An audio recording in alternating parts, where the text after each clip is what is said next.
The distress beacon was older than most star nations. That alone should have been warning enough. Captain Jorvak of the Kethari Trade Coalition leaned forward in his command cradle, for eyes fixed on the flickering holographic signature ahead. The signal repeated every 30 seconds.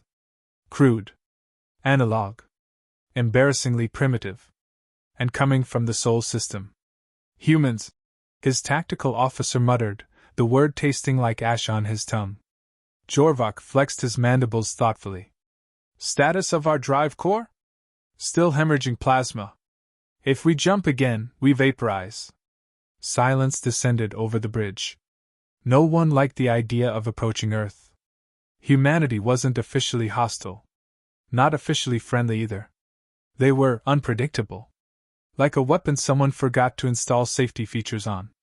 Send repair request, Jorvak ordered. The crews shifted uneasily. The message they transmitted was simple: request emergency repairs. Non-hostile. Will pay. The reply came almost instantly. Come on in. Dock 12? Coffee's hot.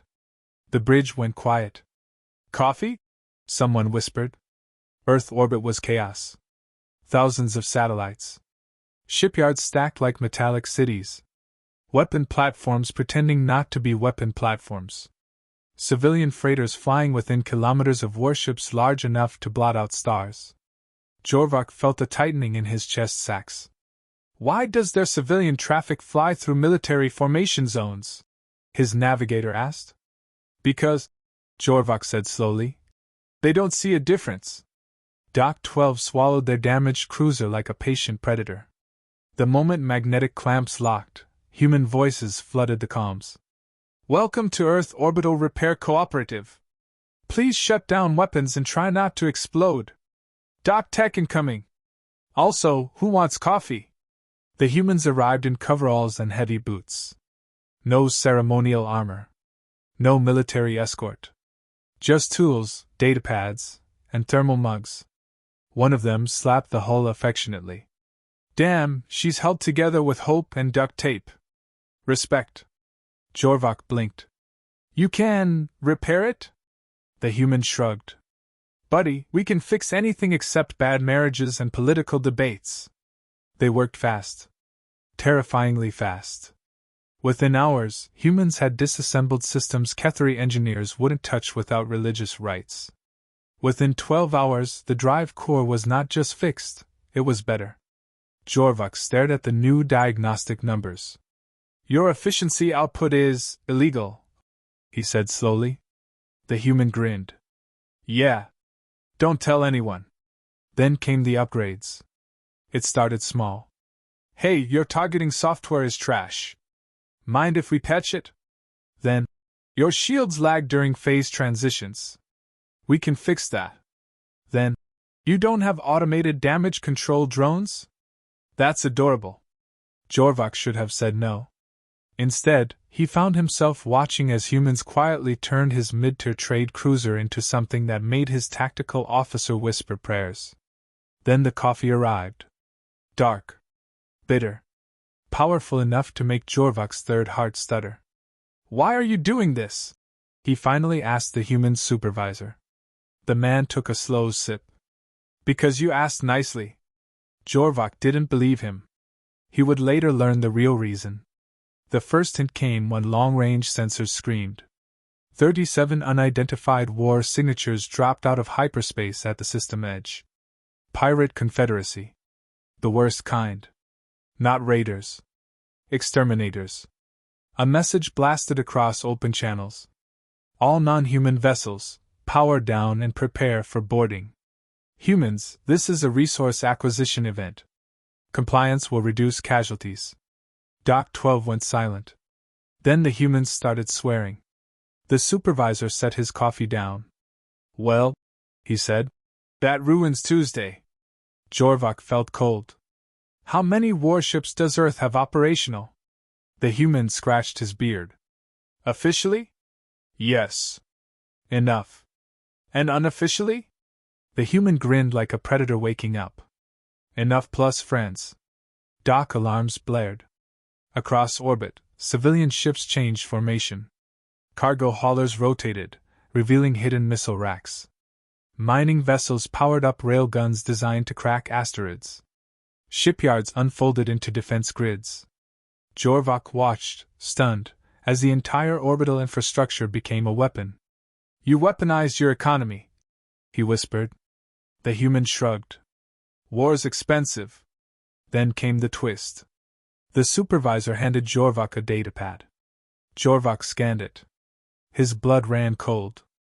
Fleet Command Override Integration. Human Tactical AI Compatibility. Emergency Allied Command Protocols. "You put our ship into your battle network?" "Yeah. That's piracy." "Technically," the human said, picking up his coffee again, "it's friendship." Pirate ships accelerated toward Earth. Human fleets moved to intercept. Then something impossible happened. Jorvak's cruiser received Fleet Command authorization. He was suddenly looking at full tactical overlays of the entire Sol defense network. Thousands of weapons. Millions of drones. Kill zones mapped to the centimeter. And his ship was placed directly behind the main human battle line. Protected. Included. Trusted. "Why?" Jorvak whispered. The human didn't look up from his mug. "Because you came here for help," he said. "And nobody gets jumped in our house." The Pirate Confederacy fired first. Earth answered with a storm. And Jorvak realized something horrifying. The upgrades weren't repairs. They were recruitment. The first pirate ship died in under 3 seconds. Not exploded. Not damaged. Deleted. A focus beam from a platform disguised as a communications satellite sliced clean through its reactor spine. The ship simply separated into 2 drifting halves. The pirate formation faltered. Human comms lit up with laughter. "Got one! 20 credits says I tagged the carrier!" "Focus, idiots!" a calm female voice cut in. "Keep them outside lunar orbit." Jorvak swallowed hard. These weren't soldiers talking. They were workers. People who sounded like they were fixing plumbing while committing acts of interstellar warfare. Then the pirates adapted. They deployed boarding pods, drone swarms, viral code bursts. Jorvak prepared for chaos. Instead, human countermeasures activated like muscle memory. Every virus met a firewall. Every drone met automated interceptors. Every boarding pod met point defense guns firing with surgical precision. "You planned this," Jorvak said. The human supervisor nodded. "We plan everything." Then the pirates made their mistake. They targeted Dock 12. The human supervisor sighed. "Okay," he said. "Now I'm mad." Human Fleet Command switched tactics instantly. The defensive formation broke. 3 human battle groups accelerated forward aggressively, not to intercept, to hunt. Jorvak watched targeting data update in real time. The humans weren't just fighting. They were predicting. Boxing the pirates into kill corridors. Separating capital ships from escorts. Turning formation discipline into a liability. "Predator strategy," Jorvak whispered. "No," the human said. "Pest control." Then Jorvak's ship received new firing solutions. Hundreds of them. His tactical officer stared. "Captain, these are perfect." Jorvak hesitated. Then he remembered the datapad. Friendship. "Fire," he ordered. Their upgraded weapons tore through 2 pirate frigates instantly. The bridge went silent. They had never hit targets like that before. Across the battlefield, something strange happened. Human-civilian chatter continued. "Someone tell Orbital Starbucks to stay open. My shift ends in 20 minutes. Can we schedule the war around my kid's recital?" Jorvak felt dizzy. "How are they so calm?" The human shrugged. "We've had worse Tuesdays." Then came the plot twist. Long-range sensors screamed again. More ships. Not pirates. War fleet signatures. Unknown. And massive. The human supervisor checked the feed. Then he laughed. "Oh," he said. "They called their bosses." Jorvak's mandibles twitched. He realized what was about to happen. Earth hadn't just been defending. They'd been baiting, building, and teaching. Pirates were the appetizer. The main course was coming. And humanity was starving. The new fleet dwarfed the pirates. Black hulls. Siege cannons. Planet killer class signatures. Jorvak had never seen anything like it. A broadcast cut across every channel. Earth. You will surrender all non-human vessels in your orbit. You are harboring resources belonging to the Confederacy. Jorvak felt his stomach drop. We should leave, his navigator whispered. The human supervisor shook his head. Nah, he said. We just got started. Human command went silent for 10 seconds. Then Earth answered. Not with threats. With paperwork. A massive legal document transmitted to every enemy ship. Trade violations. Piracy charges. War crimes. Environmental damage fines. Late payment penalties. Jorvak blinked. Are you suing them? Yep, the human said. During a battle? Multitasking. Then the human fleets moved. And Jorvak finally understood. The first fight had been defense. This was war. Human ships accelerated with terrifying confidence. They didn't dodge incoming fire. They tanked it. Shields flared. Armor held. Then human ships got closer. Too close for capital ships to aim properly. Then they opened fire with weapons designed for knife-fight ranges. The enemy formation collapsed. The unknown fleet launched its superweapon. A beam designed to shear continents. Human response was immediate. 37 ships sacrificed themselves to intercept. Jorvak stared in horror. Why would they? The human supervisor spoke quietly. Because those ships were remote drones, he said. And the people flying them are at home eating dinner. Jorvak's mandibles twitched. The audacity. The sheer brilliance. Humanity wasn't playing by galactic rules. They were writing their own.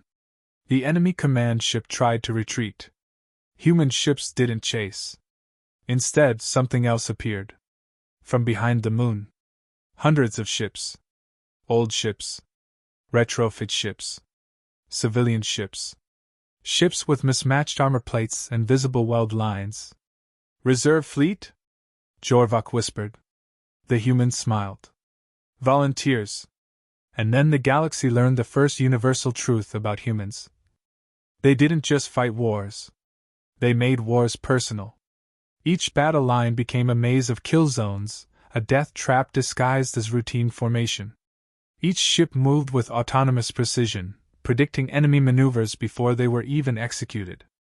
Every strike carried dark humor, beams that carved messages into enemy hulls, taunting signals, mock victory cheers. Jorvak realized, with a mix of awe and terror, that humanity didn't just defend their planet. They turned the entire system into a weapon. And he was now part of it. As the enemy flagship exploded, sending shrapnel that would have obliterated his cruiser without the human upgrades, he felt the bitter truth. They hadn't just upgraded his ship. They had recruited him into a war he never knew he was fighting. The enemy fleet broke. Some ran. Some surrendered. Some fought to the last. Humans let them run. Mostly. Hours later, silence returned to orbit. Debris fields drifted like metallic snow. Human repair ships were already at work, salvaging, recycling, rebuilding, as if the battle had been nothing more than routine maintenance. Jorvak stood again in Dock 12, staring at his cruiser. It gleamed with new armor plating, shield matrices humming in perfect synchrony. His ship was now officially listed in human defense registries. His crew had earned combat commendations from a species they'd met yesterday. The human supervisor appeared beside him, holding a steaming mug. So, the man said, you heading home? Jorvak hesitated. Your upgrades, your fleet, what do you want in return? The human thought for a moment, sipping coffee slowly, letting the bitter steam rise between them. Tell people we're not scary. Jorvak stared. You are terrifying. The human shrugged. Yeah. But we don't want to be. The Ketheri crews shuffled aboard their cruiser. Dock 12 hummed with life. Ships they had seen as cargo haulers and repair vessels now bristled with hidden weapons, drone bays, and emergency protocols. It was a war fleet disguised as a civilian system. Humanity had built a fortress, and Jorvak had been lucky enough to survive the orientation tour. As the cruiser powered up, Jorvak's tactical officer leaned close. "Captain, the humans, they're not just strong. They're unpredictable. They're artful." Jorvak nodded slowly, still absorbing the enormity of it all. Humanity didn't just fight. They weaponized every resource, every civilian, every scrap of scrap metal. They thought in ways no alien intelligence could anticipate. And they laughed while doing it. Months later, across the galaxy, one phrase became standard in emergency transmissions. "If you can reach Earth, you are safe." Pirates whispered warnings in dark corners of the void. Never attack a species that offers coffee before asking what you want fixed. And somewhere in Dock 12, humans were already brewing another pot, waiting for the next Tuesday to unfold. Jorvak piloted his upgraded cruiser out of Earth orbit, glancing back one last time. The planet spun serenely below, unaware of the chaos it had just unleashed, or perhaps aware, and entirely indifferent. For humans, war was business. Defense was hobby. And survival? That was just Tuesday morning. Jorvak whispered into the comms, a mixture of awe, fear, and grudging admiration. "Humans, you're something else." From the comms, a voice replied calmly, almost politely. "Thanks. Coffee?" Jorvak exhaled, knowing the galaxy had just learned a very painful lesson: you never underestimate humanity. And in that cold, dark expanse of space, one truth echoed across star systems: humanity was coming, for whoever underestimated them next.